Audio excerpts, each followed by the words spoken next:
10 years ago in Baltimore, this 10 years before Freddie Gray, there was another fellow who was, this was in 2005, another Baltimore man. I'm reading this over at the Daily Beast. Don D. Johnson, 42 years old. He was arrested for public urination, and he was loaded into that police van, very similar to the one that was used to transport Gray.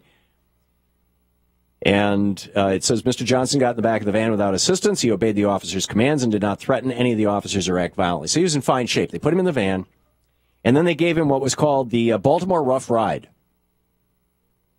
You're in the back of a van, which is all metal, no seatbelt, and the car just starts lurching around, flying around corners. In fact, the driver testified that she made it to the police station in half the time it would have taken had she only gone the speed limit.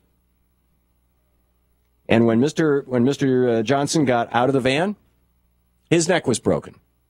What a surprise. You throw someone around in the back of a metal box attached to the back of a vehicle, which is what happened. You throw them around enough, you'll break their necks. I mean, our skull, our brain, I mean, this is 15 pounds up here. It's a lot, I think.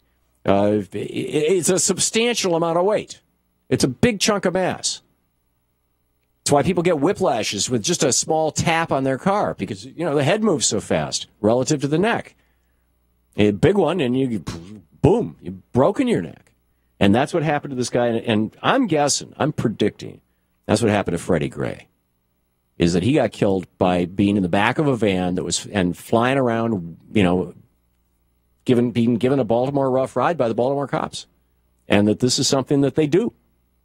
You get somebody they don't like, somebody, walking while black, urinating while black, in the case of Mr. Johnson, running through a drug-infested neighborhood, in the case of Mr. Gray, while black. Oh, my God. Stick him in the back of the car and give him a Baltimore rough ride. This is just so wrong.